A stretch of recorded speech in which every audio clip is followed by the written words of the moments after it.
হযরত মুহাম্মদ সাল্লাল্লাহু আলাইহি সাল্লাম যখন ছোট ছিলেন তখন একদিন তিনি ক্ষুধা পেয়ে মক্কার ধুলোভরা রাস্তা দিয়ে হেঁটে যাচ্ছিলেন। তিনি যেই রাস্তা দিয়ে যাচ্ছিলেন সেই রাস্তা থেকে কিছু দূরে আবু জাহেলের খেজুরের একটি বাগান ছিল। সেই সময় আবু জাহেল একজন ইহুদি লোকের সাথে মিলে খেজুর একটি বস্তায় ভরছিলেন। নবী মুহাম্মদ সাল্লাল্লাহু আলাইহি সাল্লাম খুব ক্ষুধার্ত ছিলেন, তাই তিনি দুটি খেজুরের আশায় ধীরে ধীরে বাগানের দিকে এগুতে লাগলেন। যখন তিনি বাগানে পৌঁছালেন তখন তিনি দেখলেন সেখানে আবু জাহেল এবং একজন ইহুদি লোক উপস্থিত আছেন। তাই নবী মুহাম্মদ সাল্লাল্লাহু আলাইহি সাল্লাম আদবের সাথে সালাম করলেন এবং বললেন, আসসালামু আলাইকুম চাচাজান, আমার খুব ক্ষুধা পেয়েছে, আপনি কি আমাকে দুটি খেজুর দিতে পারবেন? তখন আবু জাহেল শিশু নবীর দিকে ঘৃণার দৃষ্টিতে তাকিয়ে বললেন, আমি তোমাকে খেজুর দিতে পারি, কিন্তু একটি শর্ত আছে। ওই যে ইহুদি দাঁড়িয়ে আছে তার বস্তাটি তুমি যদি নিজের মাথায় রেখে আমার বাড়ি পর্যন্ত পৌঁছে দাও তাহলে খেজুর পাবে।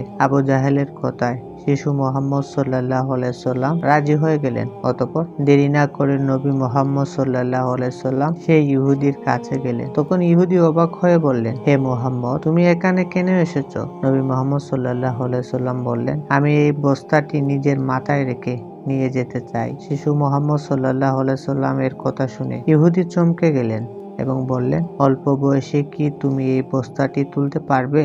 তখন নবী মুহাম্মদ সাল্লাল্লাহু আলাইহি সাল্লাম হেসে বললেন, হে, নিশ্চয়ই তুলতে পারবো। তারপর নবী মুহাম্মদ সাল্লাল্লাহু আলাইহি সাল্লাম সেই বস্তাটি মাথায় রাখলেন এবং চলতে শুরু করলেন। ছোট ছোট পা, ক্লান্ত শরীর, কিন্তু মুখে এক অদ্ভুত আত্মাধিক শান্তি ছিল। আবু জাহেল এবং সেই ইহুদি লোকটি শিশু মুহাম্মদ সাল্লাল্লাহু আলাইহি সাল্লামের পিছন পিছন যাচ্ছিলেন। এইভাবে চলতে চলতে কিছুক্ষণ পর বস্তাটি আবু জাহেলের বাড়ির সামনে রাখা হলো। ইহুদি লোকটি খেজুরের বস্তা বাড়ির ভিতরে নিয়ে গেলেন। তখন নবী মুহাম্মদ সাল্লাল্লাহু আলাইহি সাল্লাম বললেন, চাচা যান, এখন আমাকে খেজুর দিন। তখন আবু জাহেল শুধু একটি খেজুর দিলেন। নবী মুহাম্মদ সাল্লাল্লাহু আলাইহি সাল্লাম নরম সুরে বললেন, আপনি কি আরেকটি খেজুর দিবেন না?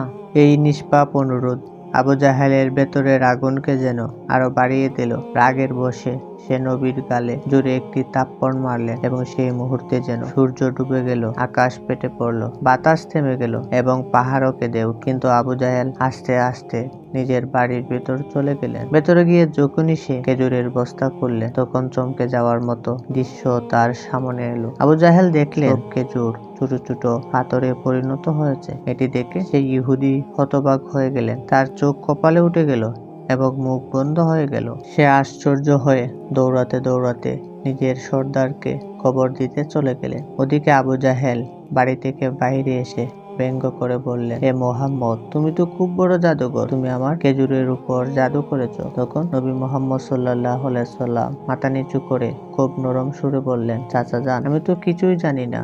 এটি শুনে আবু জাহেল আরো একটি থাপ্পড় মারলেন। তার আওয়াজ যেন আকাশ ছিঁড়ে গেল, সবকিছু থেমে গেল এবং সেই নিষ্পাপ শিশুর চোখ থেকে একটি অশ্রু গড়িয়ে পড়ল। কিন্তু কি মমতা ছিল, কি রহমত! নবী শুধু এতটুকু বললেন, চাচা যান, আপনার হাতে আঘাত লাগেনি তো? সুবহানাল্লাহ, কি করুণা, কি মানবতা! নিজে থাপ্পড় খেলেন, কিন্তু চিন্তা সেই মানুষটি যিনি মারলেন। তারপর নবী মুহাম্মদ সাল্লাল্লাহু আলাইহি সাল্লাম এই সব অপমান, কষ্ট এবং ক্ষুধা নিয়ে বাড়ি ফিরে গেলেন না, বরং চুপচাপ পাহাড়ের ধারে গিয়ে দাঁড়িয়ে গেলেন। গাছ এবং পাহাড় যেন ডেকে উঠল। আফসোস, যাকে সৃষ্টি করা না হলে এই পৃথিবী, এই আকাশ কিছুই থাকতো না। সেই মহান নবী আজ ক্ষুধার্ত, অপমানিত, অবহেলিত হচ্ছেন। কিন্তু তবুও আবু জাহেলের মতো নিষ্ঠুর হৃদয় না দয়া এলো, না চোখে অনুশোচনা এলো। আর এদিকে ইহুদি লোকটি নিজের সর্দারের কাছে দৌড়ে পৌঁছে গেলেন এবং হাঁপাতে হাঁপাতে বললেন, আজ আমি এমন একটি ঘটনা দেখেছি যা কল্পনারও অধিক।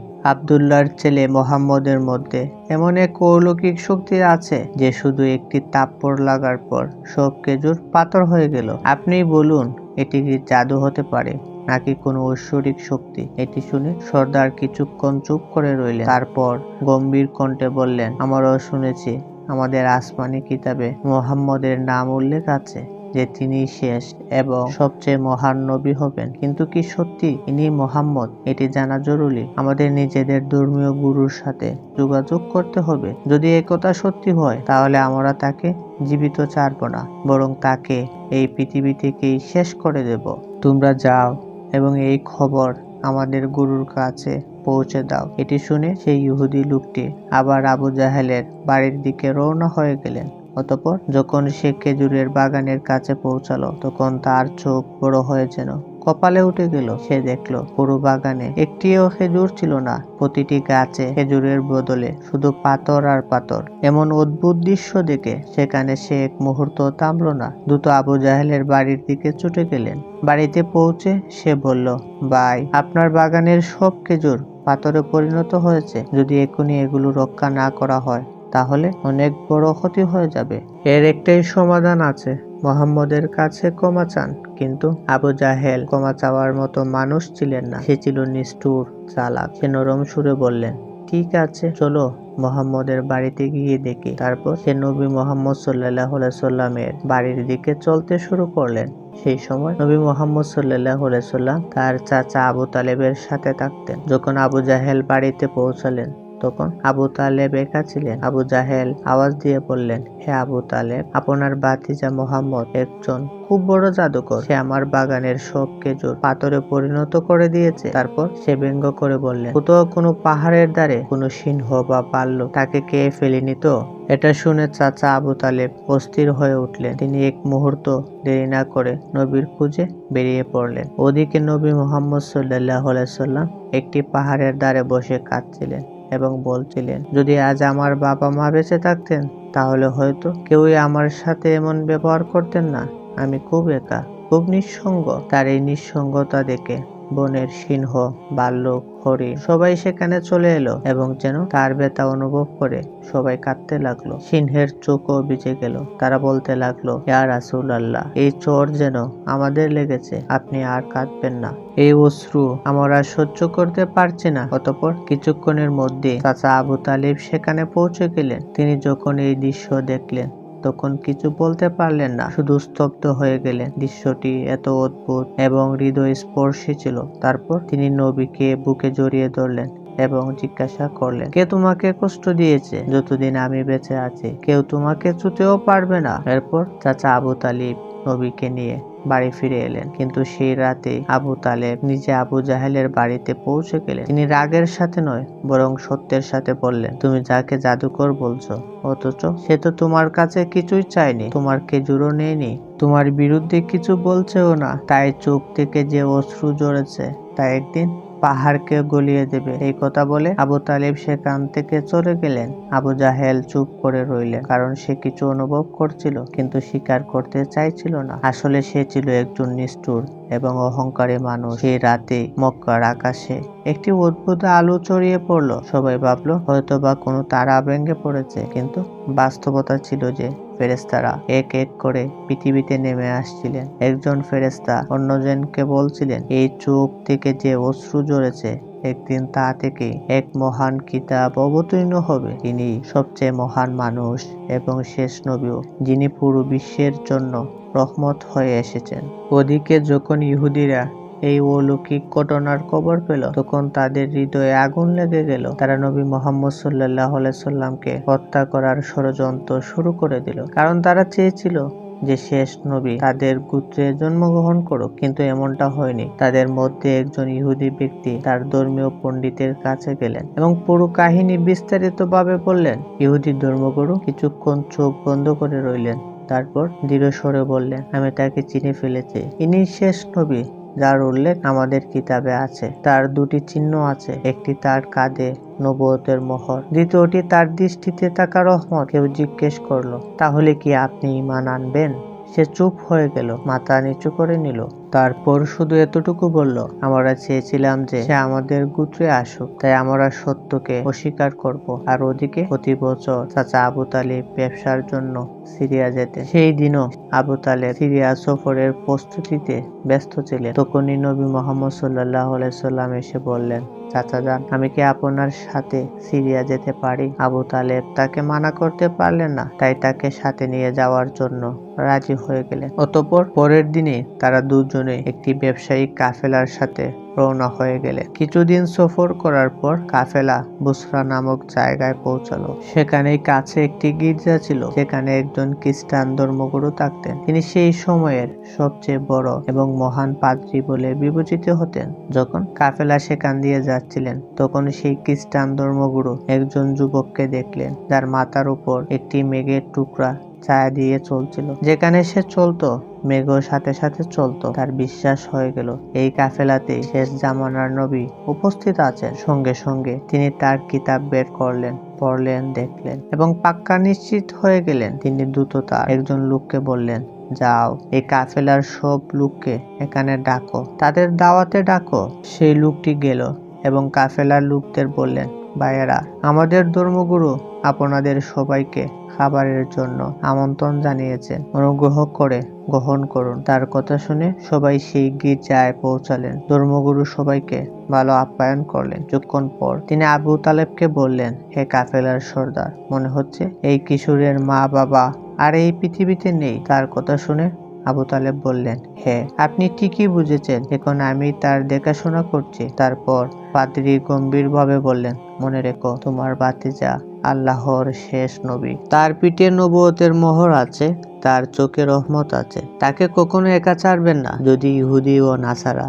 জানতে পারে, তাহলে তারা তাকে মেরে ফেলার চেষ্টা করবে। খ্রিস্টান পাদ্রীর কথা শুনে আবু তালিব অবাক হয়ে জিজ্ঞেস করলেন, আপনি এসব কিভাবে জানলেন? খ্রিস্টান পাদ্রী জবাব দিলেন, আমি আমাদের কিতাবে এই ঘটনা বিস্তারিত পড়েছি। এখন যাও এবং মুহাম্মদকে আমার কাছে নিয়ে আসো। ফলে আবু তালেব মুহাম্মদ সাল্লাল্লাহু আলাইহি সাল্লামকে আনতে রওনা হলেন। কিছুক্ষণ পর সেই খ্রিস্টান পাদ্রী দেখলেন যে আরেকটি কাফেলা সেই জায়গা দিয়ে যাচ্ছিল। তিনি দ্রুত সেখানে পৌঁছালেন এবং জিজ্ঞেস করলেন, তোমরা কারা, কোথাও যাচ্ছ? তারা উত্তরে বললেন, আমরা রোমের সৈনিক, আমাদের বাদশা আমাদের পাঠিয়েছেন। আমাদের বলা হয়েছে যে শেষ নবী এই পৃথিবীতে এসে গেছেন এবং আমাদের তাকে খুঁজে বের করে শেষ করতে হবে। তোমরা কি তার সম্পর্কে কিছু জানো? তখন সেই খ্রিস্টান পাদ্রী আসলেন এবং বললেন, তোমরা অযথা চেষ্টা করছো। যদি আল্লাহ শেষ নবীকে পাঠিয়ে থাকেন, তাহলে তিনি তার হেফাজত করবেন। এই পৃথিবীতে কারো এত শক্তি নেই যে তাকে ক্ষতি করতে পারে, তাই তোমরা রুমে ফিরে যাও। খ্রিস্টান পাদ্রীর এই কথা শুনে সেই সৈন্যরা চুপচাপ ফিরে গেল। অতঃপর রাতে খ্রিস্টান পাদ্রী আবু তালেবকে গির্জায় ডাকলেন এবং বললেন, হে কাফেলার সর্দার, দেখলেন তো, আমার কথাই সত্যি হলো। ইহুদি ও নাসারারা শেষ নবীর গূঢ় শত্রু। যদি তারা কোনোভাবে তাকে পেয়ে যায়, তাহলে নিশ্চিত তাকে মেরে ফেলার চেষ্টা করবে। তাই আমার কথা শোনো, তোমার ভাতিজাকে নিয়ে বিদেশে যেও না, ফিরে যাও। পরের দিন আবু তালেব সফর ছেড়ে দেওয়ার সিদ্ধান্ত নিলেন এবং কাফেলা দেশের দিকে ফিরে চলল। কিছু দূর যাওয়ার পর রাস্তায় তারা একটি ঘোড়া দেখতে পেলেন, কিন্তু সেখানে কোনো মানুষ ছিল না। তাই তারা নেমে দেখলেন যে একজন মানুষ মরমর অবস্থায় পড়েছিল। আসলে সে একজন ইহুদি ছিল। সে শেষ নবীকে মারতে এসেছিল, কিন্তু আজ সেই নবী নিজেই নিজের হাতে তাকে পানি পান করিয়ে তার জীবন বাঁচাচ্ছিলেন। তারপর তাকে সাথে নিয়ে কাফেলা আবার রওনা হলো। চলতে চলতে তারা একটি সমুদ্রের তীরে পৌঁছালেন, যেখানে জেলেদের একটি বসতি ছিল। কাফেলা সেখানে আরামের জন্য থামলো, কিন্তু সেই জেলেরা মূর্তি পূজক ছিল এবং গভীর কুসংস্কারে ডুবেছিল। আবু তালেব সেখানে পৌঁছালেন, যেখানে কিছু লোক মূর্তির সামনে ঝুঁকেছিল। তিনি একজনকে জিজ্ঞেস করলেন, ভাই, তোমরা এভাবে মূর্তি পূজা কেন করছো? সে জবাব দিল, অনেক দিন ধরে আমাদের জালে মাছ আসছে না, তাই সমুদ্রের দেবতাকে খুশি করার জন্য আমরা এই পূজা করছি। ওদিকে নবী করিম সাল্লাল্লাহু আলাইহি সাল্লাম দেখলেন একটি বড় মূর্তির পাশে একজন মহিলা এবং তার সন্তান শিকল দিয়ে বাঁধা আছে। তাদের কুরবানির জন্য বাঁধা হয়েছিল। জেলেদের বিশ্বাস ছিল যে এমনটা করলে দেবতা খুশি হবেন এবং তাদের জালে মাছ আসবে। তখন নবী করিম সাল্লাল্লাহু আলাইহি সাল্লাম ধীরে ধীরে সেখানে পৌঁছালেন এবং মা ও ছেলেকে সেই শিকল থেকে মুক্ত করে দিলেন। সেই মুহূর্তে একজন জেলে এসে কাঁপড়ে গিয়ে বলল, যাদের কুরবানি দেওয়ার জন্য বাধা হয়েছিল তাদেরকে কোনো এক বাচ্চা মুক্ত করে দিয়েছে। এটা শুনে সবাই রাগে নবীকে ধরতে দৌড়ালো। আবু তালেব তাদের থামাতে এগিয়ে গেলেন। তখনই সবার চোখ একটি অলৌকিক ঘটনা দেখে বেরিয়ে এলো। সেই বড় মূর্তি নিজেই পড়ে ভেঙে গেল। সমুদ্রে প্রবল ঢেউ উঠতে লাগলো এবং তাদের সাথে প্রচুর মাছ উপরে এলো। জেলেরা জাল ফেলে মাছ ধরতে লাগলো এবং আনন্দে মেতে উঠলো। এসব দেখে আবু তালেব হতবাক হয়ে গেলেন। আসলে নবী করিম সাল্লাল্লাহু আলাইহি সাল্লাম সেই সময় সমুদ্রের ধারে দাঁড়িয়ে নিজের রবের কাছে দোয়া করছিলেন এবং সেই দোয়ার বরকতে আল্লাহ তাআলা সমুদ্রকে মাছ দিয়ে ভরে দিলেন। তখন কাফেলা মক্কার দিকে রওনা হয়ে গেল। মক্কায় পৌঁছানোর পর নবী মুহাম্মদ সাল্লাল্লাহু আলাইহি সাল্লাম তার চাচা আবু তালিবের ছাগল চড়াতেন। একদিন ছাগল চড়িয়ে ফেরার সময় নবীজি দেখলেন এক জায়গায় গোলাম এবং দাসীদের হাট বসেছে।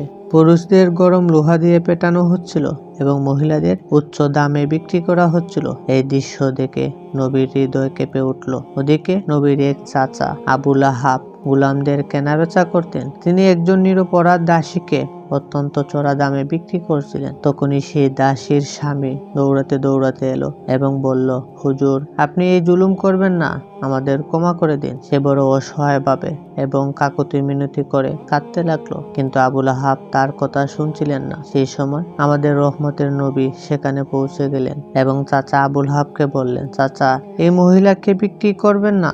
আবু লাহাব কটমট করে তাকিয়ে বললেন, আমি ওকে খুব চড়া দামে কিনেছি, যদি তুমি এর দাম পরিশোধ করে দাও তাহলে নিয়ে যাও। তখন নবী মুহাম্মদ সাল্লাল্লাহু আলাইহি সাল্লাম কিছু না বলে তার দাম পরিশোধ করে দিলেন এবং সেই দিন সেই মহিলা আমাদের প্রিয় নবীর কারণে মুক্ত হয়ে গেলেন। পরিশেষে এটাই বলতে চাই, আমরা যেন সব সময় নবীজির দেখানো পথে চলতে পারি। আমিন।